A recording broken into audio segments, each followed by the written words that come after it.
बिस्मिल्लाहिर्रहमानिर्रहीम, अस्सलाम वालेकुम। मैं हूं शाहिद सकलैन और आप देख रहे हैं मेरा यूट्यूब चैनल। आज 23 फरवरी है और दिन है बुध का। अब से चंद घंटे बाद जो है वो नूर मुकद्दम कत्ल केस के हवाले से एक फ़ैसला आने की जो है उम्मीद है।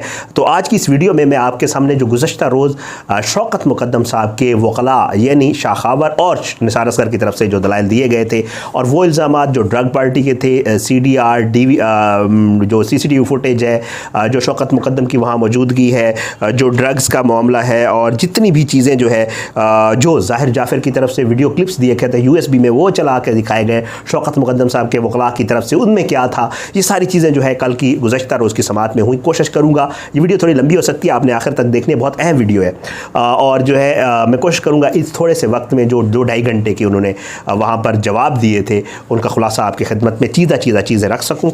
बहरहाल मेरे पास ये लिखा हुआ है बड़ा डिटेल में, तो मैं कोशिश करूँगा इसमें से पढ़ के आपको जो है वो सुना सकूँ। सबसे पहले तो मोबाइल IMEI नंबर के ऊपर बात की गई। निसार असगर साहब ने बाकायदा तौर पे बताया कि जी मुलज़मान के वकला की तरफ से एतराज़ किया गया कि IMEI नंबर जो है जो फोरेंसिक करवाया गया और जो मोबाइल रिकवर हुआ वो डिफरेंट है। उन्होंने कहा ऐसी कोई बात नहीं है, मोबाइल जो है उसका तफ्तीशी एजेंसी ने गलती से IMEI नंबर की जगह मोबाइल का मॉडल लिख दिया था जो 5 हिस्सों का है, हालांकि IMEI नंबर जो होता है वो 15 हिस्सों का होता है। तो उन्होंने कहा ये मेरे ख्याल से इनके वकला को ये चीज़ क्लियर होनी चाहिए थी। दूसरी बात जो है उन्होंने ड्रग्स की मौजूदगी के हवाले से कहा कि जी उन्होंने कहा कि जी ड्रग्स की मौजूदगी का मुझे कहा गया कि जी नूर के यहाँ फ़र्ज़ करो अगर हम कहते हैं कि वहाँ घर पे ड्रग्स रिकवर हुई, उन्होंने कहा तो उन्होंने कहा कि जी इस चीज़ का ज़िम्मेदार कौन है। अगर किसी की गाड़ी की में से ड्रग की क्वांटिटी निकलती है तो ज़ाहिर बात है गाड़ी वाला ज़िम्मेदार होता है। अगर ड्रग्स मौजूद भी थी तो उसका ज़िम्मेदार ज़ाहिर जाफ़िर होगा। अगर प्रज्यूम कर भी ले तो ज़ाहिर जाफ़िर ही ज़िम्मेदार होगा और उसके घर के अंदर नौकर भी मौजूद थे। अगर जो है वो साथ वो कहते हैं कि शौकत मुकद्दम को अब क्या फ़ायदा अगर वो अपनी बेटी की कोई चीज़ छुपाए भी सही। तो आगे चल के जी वो बताते हैं कि जी अच्छा 29 सेकंड का, हाँ मैं अब आता हूँ जो ज़ाहिर जाफ़िर की तरफ से जो यहाँ पर वो कहते हैं कि जी ज़ाहिर जाफ़िर ने एक क्लिप दिया है USB में, वो मैं आपको चला के सुनाता हूँ। उसमें जो फ़िक्रे हैं 4 फ़िक्रे और उसके ऊपर 3-4 चीज़ें हैं जज साहब से उन्होंने कहा। अब ये सुनिएगा और उसके बाद आप बताइएगा कि ये इनकी तरफ से जो क्लिप दिया गया है वो ज़ाहिर जाफ़िर के ही ख़िलाफ़ इस्तेमाल होता है क्या। उन्होंने वो क्लिप चलाया, वो कहते हैं कि या तो ये कह दें कि ये गलत है जो इन्होंने दिया, ठीक है। अब उसके बाद जी वो क्लिप था एक न्यूज़ चैनल का, उसमें जो पहला फ़िक्रा था उसमें जो है एक ख़बर थी और उस खबर के अंदर ये है कि जी कि कत्ल से पहले जो मुल्ज़िम है वो कोर्ट मैरिज पर इसरार करता रहा। ये पहला फ़िक्रा था उसका जो न्यूज़ क्लिप चलाया गया। उन्होंने कहा जी ये बता दें, इन्होंने एक क्लिप दिया है तो ये न्यूज़ चैनल ने चलाया है, अगर रिलाई करते हैं तो इसका मतलब वो कत्ल से पहले इसको कोर्ट मैरिज पर जो है इसरार करता रहा। पहला फ़िक्रा था नूर मुकद्दम को घर दोस्त ने पार्टी के बहाने बुलाया और जो है उसको कत्ल कर दिया। पहला फ़िक्रा ये था। दूसरा फ़िक्रा ये था कि जी जो है उसे कोर्ट मैरिज पर इसरार करता रहा। तीसरा फ़िक्रा जो है अगर शादी की बात जो है उसने कहा कि जी नोटिस में हो। फिर आगे चल के कहते हैं कि नूर मुकद्दम ने मुल्ज़िम से मंशियात छोड़ने का कहा, ये न्यूज़ क्लिप। तीसरा फ़िक्रा ये था और उसके बाद जी है उन्होंने कहा कि जी ये सारे मामलात, उसने कहा ये 3 फ़िक्रे आपने सुन ली हैं, ये इन्हीं के दिए हुए फ़िक्रे हैं, तो अगर ये इन पर रिलाई करते हैं तो नूर तो ये कर रही थी, ज़ाहिर क्या कर रहा था डिपेंड करता है। फिर उसके आगे वो नूर मुकद्दम के पर्स के हवाले से कहते हैं कि जी इन्होंने गायब किया या शौकत मुकद्दम ने। उन्होंने कहा कि जी हमने क्या करना था पर्स गायब करके। उन्होंने कहा जी मोबाइल फ़ोन का इन्होंने कहा कि कोई और मोबाइल दे दिया, हमने मोबाइल रीसेल थोड़ी करना था कि हम छुपाते। फिर आगे चल के जी नूर के लगेज के हवाले से उन्होंने कहा कि नूर जब उस घर में आई तो वाज़ेह तौर पर देखा जा सकता है उसके बाद सिर्फ एक पर्स था और कुछ भी नहीं था। फिर वो आगे चल के थेरेपी वर्स वालों के बयान वगैरह उन्होंने पढ़े, मैं ये क्योंकि बहुत ज़्यादा लंबी, हाँ थेरेपी वर्स के CEO के हवाले से उन्होंने कहा कि जी ताहिर ज़हूर ये कहते हैं कि जी CEO जो है वो है थेरेपी वर्स के। हालांकि हाई कोर्ट में एक दरख्वास्त दी गई, आपको भी याद होगा मैंने उसके ऊपर वीडियो भी की थी कि एक इरम सिकंदर नामी खातून है जो कहती हैं CEO मैं हूँ, तो कहते हैं कि पता नहीं ये CEO वाला क्या मामला था जो तब्दील किया गया। अच्छा फिर उसके बाद जी वो कहते हैं कि जी हाँ ये बड़ी अहम चीज़, उन्होंने कहा कि जी सेशन जज के सामने दरख्वास्त दी जाती है ताहिर ज़हूर की तरफ से, डिस्ट्रिक्ट सेशन जज के सामने इस्तदा की जाती है कि मुल्ज़िम ज़ाहिर जाफ़िर के ख़िलाफ़ नौजवान लड़की को कत्ल करने अमजद पर कातलाना हमला और ज़ाहिर जाफ़र के वालिदैन पर गफलत और शवाहिद छुपाने और वक़ूआ की बाबत जो है छुपाने के इन्होंने संगीन जराइम का इर्तिकाब किया है, तो जो है इनके खिलाफ कार्रवाई की जाए। इसे ताहिर ज़हूर ने दरख्वास्त दी थी।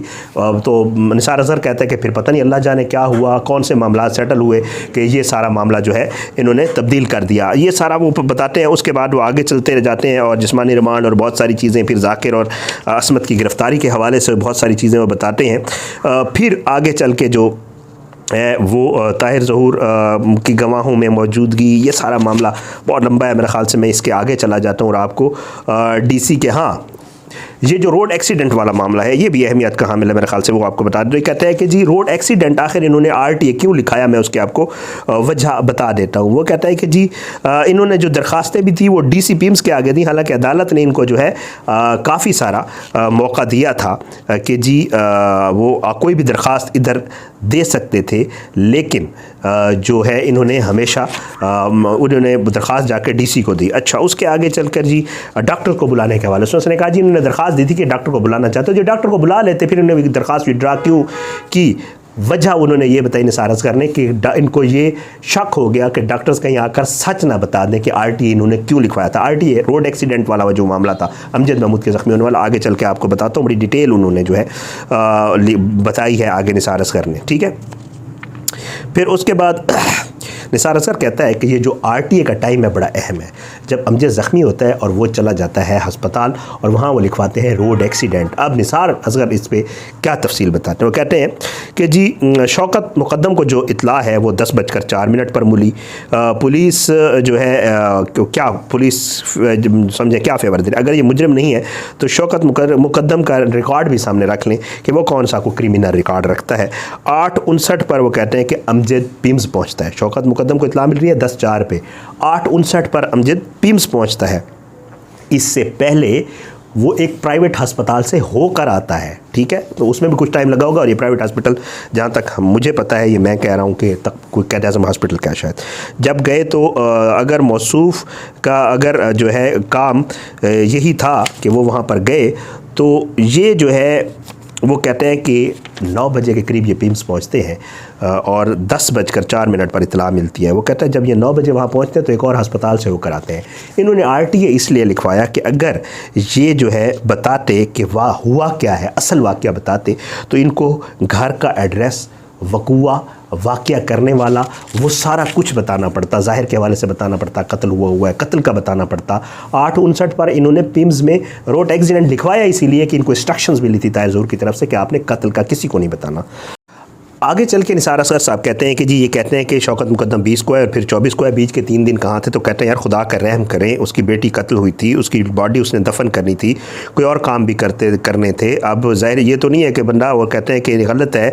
22 तारीख को भी शौकत मुक़द्दम जो है वो थाने आए हैं बयान के लिए और वो सारा मामला उन्होंने आगे फिर बयान किया। उसके बाद वो कहते हैं कि जी इसके ऊपर अपना कहते हैं कि CDR इनके पास मौजूद थी। ये कहते हैं कि जी शौकत मुक़द्दम पहले से मौजूद था जय वक़ूआ पे, तो वो कहते हैं कि CDR इनके पास मौजूद थी। ये CDR में कहीं भी दिखा दें कि 10 से 11:45 1 घंटा 45 मिनट बनते हैं। वो कहते हैं कि इस दौरान जो है ये कहीं भी दिखा दें कि जी उसकी जो लोकेशंस हैं शौकत मुक़द्दम साहब की, वो नेवल एंकरेज से आए, उनको आने में कुछ टाइम लगा, थाने गए, थाने से यहाँ आए तो उनको कुछ टाइम लगा होगा। इससे पहले वो इनकी कोई पोजीशन यहाँ पे दिखा दे कि वो कहीं खड़े हुए हैं अगर DVR में इनको कोई मिलता है। फिर वो आगे चल के जो है IO के हवाले से जो की गई, फिर जो मुख्तलिफ जो बातें की गई वो सारी बताते हुए वो कहते हैं कि जी हाँ, ये कहते हैं कि रोड एक्सीडेंट के बाद जब इन्होंने जो है इन्होंने जब अपने बयान लिखा है थेरापी वर्स वाले, वो कहते हैं 6 लोग मौका पर गए और वो राब्ते में रहे। आप कहते हैं कि जी ताहिर ज़हूर ने कहा कि उन्होंने फ़ौरन इतला दी पुलिस को। फिर वो कहते हैं वामिक रियाज़ ने भी कहा फ़ौरन इतला दी, समर अब्बास ने भी कहा फ़ौरन इतला दी, अब्दुल हक ने कहा फ़ौरन इतला दी, अमजद ने कहा कि मेरे टीम मेंबर्स ने फ़ौरन इतला दी पुलिस पर। वो कहता है ये सारे मौके पर थे, ये सारे RTA किस तरह जस्टिफाई करेंगे कि इन्होंने रोड एक्सीडेंट लिखवा दिया। कहते हैं हमने इतला दी, इतला किधर दी इन्होंने, 8:59 पर ये पहुँचे तो उस वक्त तो किसी को इतला नहीं दी थी उन्होंने। फिर आगे चल कर वो कहते हैं कि जी हाँ, ये वीडियो क्लिप एक और भी फिर उन्होंने नूर के हवाले से उन्होंने कहा जी ज़ाहिर ने एक और 2 वीडियो क्लिप्स दिए हैं जिनमें एक पार्टी गैदरिंग है, फैमिली गैदरिंग है, नूर डांस कर रही है। तो कहता है कि और ये गैदरिंग किसी शादी की है, वो कोई और जगह या कोई काबिल एतराज़ जगह या कोई पार्टी नहीं है बल्कि शादी है। और ज़ाहिर अपने ही बयान में कहता है कि हमारे फैमिली टर्म्स थे और हम एक दूसरे के हमारे शादियों पे और घरों में आना जाना था और शादियों पे हम एक दूसरे के आते जाते। तो उसने कहा इसमें कौन सी कोई काबिल एतराज़ चीज़ है।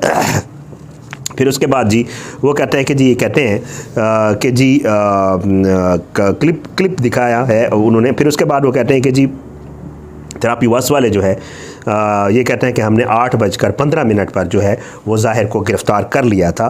तो 9 बजे पिम्स में फिर ये RTA क्यों लिखवा रहे हैं, रोड एक्सीडेंट क्यों लिखवा रहे हैं, ये पुलिस को क्यों नहीं बताते या उधर क्यों नहीं बताते कि हमने कोई बंदा ऐसा पकड़ा है। फिर उसके बाद जी आगे चल के वो कहते हैं कि जी इन्होंने CDR जो मोबाइल डेटा है उसके ऊपर एतराज़ात लगाए हैं कि इसका जो है क्या वो है। तो उन्होंने कहा जी सारी ये जितना भी ट्रायल हुआ उसमें ये कोई प्रोसीजर बता देते, हमने जो CDR डेटा लिया SP ऑफिस से लिया है, ये तरीक़ाकार उसके ज़वाबित उसके कोई असूल बता देते कि किस तरह लिया जाता है जो परफेक्ट होता है, ऑथेंटिक होता है, तो वो भी इन्होंने नहीं बताया। फिर आगे चल के जी वो सारा बताते हैं कि जी पूरी जिला में निसार अज़हर साहब कहते हैं कि जी पूरी जिला में ये बता दें कि नूर को देखा जा सकता है CCTV फुटेज में कि ज़ाहिर ज़बरदस्ती कमरे के अंदर घुसा कर ले गया, घसीट कर ले गया।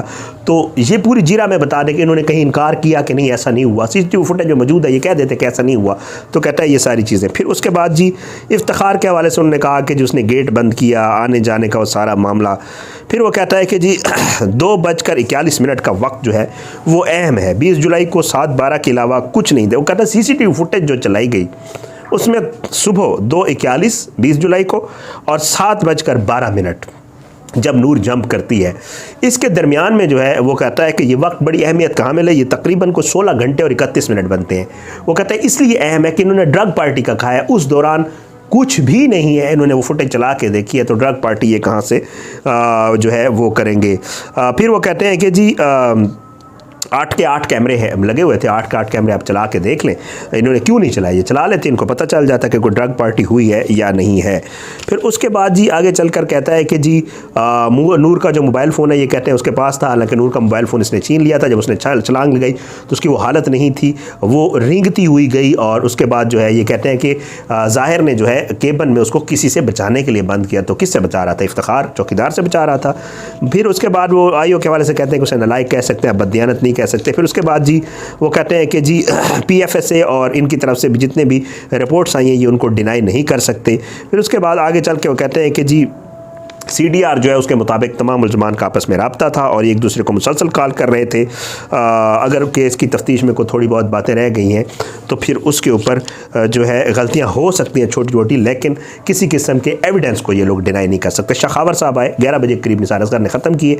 शखावर ने कहा कि जी जो 3 मुख्तलिफ आरा हैं डिफेंस की, एक ज़ाहिर ज़ाकिर की तरफ से कहा गया कि ट्रायल कोर्ट के ट्रायल के दौरान एक दरख्वास्त दी गई कि मेडिकल बोर्ड जो है इस बनाया जाए और इसकी ज़हनी हालत चेक कराई जाए, और कोर्ट ने वो डिसमिस की। इस दरख्वास्त में कहा गया था कि वाक़या के वक्त और अब ज़ाहिर जो है उसकी हालत ठीक नहीं है। उसके बाद वो कहते हैं कि जी जब कोर्ट ने इसको डिसमिस किया तो इन्होंने कोई अपील नहीं की, इसका मतलब है ये सिर्फ कोर्ट का टाइम वेस्ट कर रहे थे। दूसरा उन्होंने कहा कि जी इन्होंने पार्टी का कहा कि जी नूर ने पार्टी की दोस्तों को बुलाया, पार्टी हुई, ये बेहोश हुआ, उसके बाद नूर को कत्ल किया गया, इसको कोई पता नहीं है। तो वो कहता है कि जी आखिरी जो है वो कहते हैं कि जी मतलब एक ये ली गई कि इसकी ज़हनी हालत ठीक नहीं, फिर वो कहते हैं कि ड्रग्स लिया और बेहोश हो गया। तीसरा जो उनका वर्शन है वो ये है कि थेरापी वर्स जो है नहीं, तीसरा उन्होंने कहा कि जी वो ये है कि इन्होंने एक और कलाबाजी लगाई कि इन्होंने एंड पे कहा कि ये ऑनर किलिंग है, उसके बाप ने मारा और भाई ने मारा है। तो इनके इस ट्रायल के दौरान शखावर ने कहा 3 मुख्तलिफ वर्शंस हैं। फिर वो कहता है कि जी एक चीज़ बहुत वाज़ेह है कि DVR, CDR, फोरेंसिक, DNA और दूसरे शवाहिद जो है ये केस उसके ऊपर मुश्तमिल है जो कि सर्कमस्टांशियल एविडेंसेस हैं।